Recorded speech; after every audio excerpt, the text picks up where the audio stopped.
Scotland, first win over Wales in Wales since 2002. 14 points to 10. Not the prettiest of games, and the conditions seemed, from what we could see on the tally, pretty horrendous. A very strong wind didn't allow the game to flow a heck of a lot.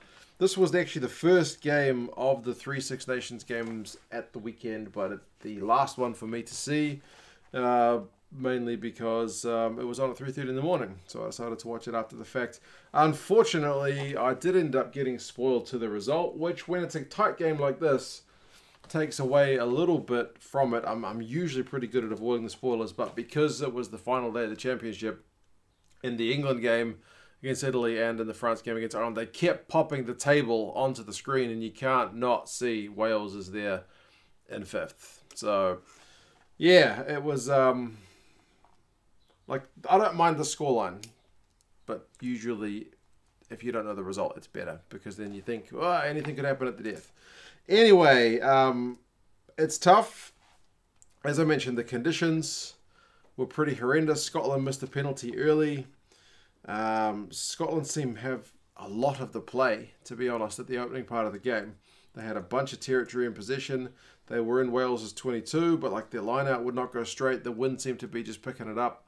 Neither side finished with particularly great line-out stats, and that's just, you know, just testament to how strong that wind was. Yeah, there was like offside penalties. The ball was hanging up in the air. Eventually, on 9 minutes, Scotland kicked the first one to make it 3-0. And Wales had their first chance, I don't know, about 10 minutes in. And again, their line-out was poor. So it was just a hard one for both the hookers to get under control. From 10 to 20 minutes, again, it was mostly Scott attack and Wales defence.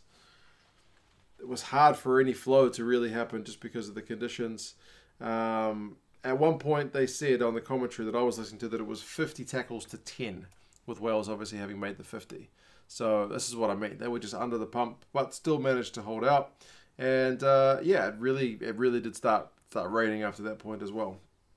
25 minutes, Scotland got a scrum penalty, and I thought overall their scrum actually looked pretty solid. Both sets of front rows as well. So that's an encouraging area for Scotland, because, I mean, you can build a team in a number of ways, but having a strong scrum is a pretty good base. It's hard to win a lot of games when you've got a bad scrum. So Scotland's scrum, if it's good, it's a good platform, and if it's dominant, it can be a weapon. So it was getting a little bit into that category in this one.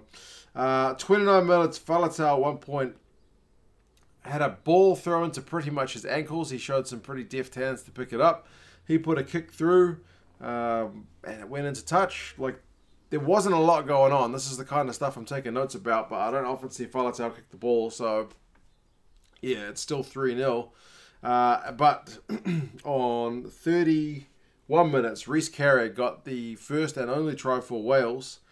It was after a bunch of phases, and it was after Scotland had lost their own line-out. If I'm not mistaken, because I watched the first half of this game between England and Italy, and France against Ireland. So I've watched this game in disjointed fashion. I'm assuming it's from that Faletau kick through that ends up getting Scotland's line-out miss. Correct me if I'm mistaken, but it may be that Faletau's kick through has set up Wales's try. Either way, got them in the right bit of field position. Scotland, for some reason, go to the back of the line-out, given that wind is ambitious, silly. And, yeah, Wales go through the phases. They get the try, and it's 7 points to 3. Finn Russell goes off with a bit of a limp. It's unfortunate news, so Adam Hastings comes on. He won't last the rest of the game either. He'll also go off. 35 minutes, Wales go through another bunch of phases, but it's that man Jamie Ritchie who gets a turnover, or a penalty anyway, forces a penalty. And he ends up getting man of the match, because at the breakdown, that guy is just lethal. Yeah, Wales concede one more penalty before half-time. Kinghorn has one of the better runs of the first half, and I think Wales get penalised for coming at the side of the ruck. They opt for the 3 and it's 7 points to 6 at halftime. Very tight, low scoring. At times, you know, not that much on the eye, but again, the conditions are horrendous, and you got to take that into account. And I've said it 100 times, it never looks as bad as it really is on the telly. Like, they've got hoardings or like advertising tarps or something covering all the seats at the ground, and you can see the wind is like, they look like they're like a wave because the wind is just getting up and under them. Anytime the medics come onto the field wearing all their plastic garb, like the PPE stuff, it's just blowing. So the wind must have been terrible. But halftime stats: possession 58-42 to Scotland, run meters 242 to 179, penalties conceded 9 to 2, Wales conceding the 9, but Scotland were coughing up the pill a fair bit. Bigger goes off on 42 minutes, so he doesn't really last much of that first half. So Patchell comes on. Hastings looks like he's injured about a minute later, but he continues playing for a little bit. 50 minutes, Scotland give away a pretty silly obstruction penalty. Fraser Brown changes his line, and I think he blocks, was it Liam Williams, but he kind of hurts himself. So, yeah, shouldn't be doing that, man. You're bloody obvious, that one. Wales go for the corner. It would have been a tough kick goal to be fair. And on 52, Scotland win a penalty after stopping Wales going through a heap of phases. So Scotland's defence is probably more so than the attack in a game like this. One of the reasons why they managed to get this first win in such a long time. Interestingly also, Ali Price got penalised for not using it at the back of a maul. Referee called use it, and then he didn't use it, and the ref said, I told you to use it, and it's 5 seconds, so you needed to use it. And that's just something you don't see happen very often these days. So he seemed kind of incredulous because it just doesn't happen, so it was noteworthy. 59 minutes, Scotland put a penalty into the corner. Again, it would have been a tough kick with the wind. They put on a huge maul, and it's a good throw from McAnally to make sure he found his jumper as well, because the wind is just that bad, and they go kind of towards the tail end of the line-out as well. And yeah, man, the maul just powers over, the backs get in there, and it's a brilliant try from Scotland. What can you say? So at that point, they have 11 points, and they are in the lead. Halfpenny, though, kicks a penalty not long later to make it 11 points to 10. I think it was Hogg that conceded a penalty at the breakdown, that one, for not releasing. So it's a 1-point ball game. Liam Williams has a high ball to compete with Hogg. It's an attacking high ball for Wales, and he manages to win it, so it's a good chance for Wales. But from the resulting phase, I think it was Halfpenny that knocked it on, under a bit of pressure from Duhan van der Merwe. 69 minutes, Hastings goes off injured, so Scotland's fly half stocks are looking... Hopefully none of these guys are serious, but yeah, it was looking a bit low at that point. 76 minutes, Scotland go 22 phases in Wales's half, and they seem pretty content to just go through those phases, man. Just recycle it, stay down the right end of the field. Eventually Price puts a kick through. Wales do have one last chance to kind of run it out their own half, but they end up conceding a penalty. Hogg makes sure he takes a full minute, and he kicks it right as the clock is going into the red. It finishes 14 points to 10 in Scotland's favour. So congratulations. This is the game that didn't really get any of the billing because neither of these teams could win it. The other two games had teams who were in a championship position. But as I said, Scotland's first win in Wales since 2002 is a hell of an achievement. It's a real pity for Alan Wynne-Jones in his 149th record-breaking test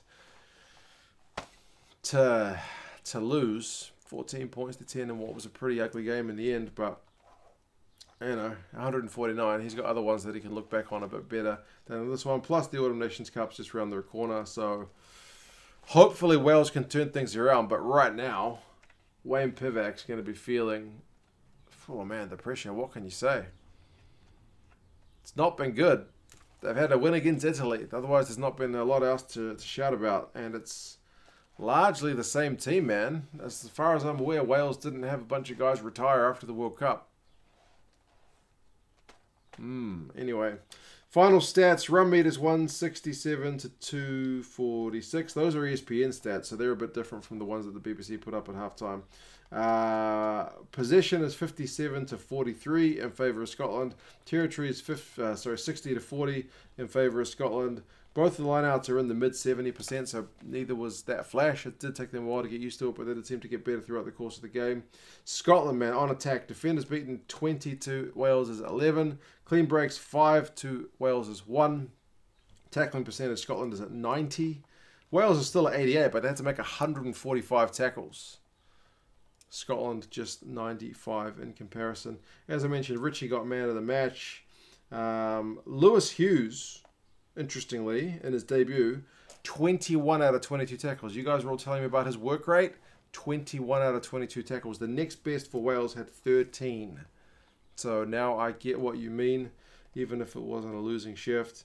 Hogg had 4 defenders beaten, 2 clean breaks, and 80 run meters. So he was one of the better attacking threats on a game, which wasn't really made for guys to be attacking threats. But yeah, Six Nations for 2020 is done. England walk away as the champions. Disappointing from Wales to only finish 1 spot above Italy, but it's good, on the other hand, to see Scotland get a win away from home. It's not been like Murrayfield's often been a fortress that teams don't want to go to, but away from home they've struggled, so that's encouraging. So yeah, France has been a bit of a revelation. England ended up getting to the title, but they didn't change their coach. Ireland, for the teams that changed coaches, along with France, have been decent, but maybe not quite at that same point as France yet. But we will see how things go. More games to come. Autumn Nations Cup. Let me know your thoughts on this one, guys. It wasn't the prettiest. It's probably going to be relatively forgotten soon compared to some other games.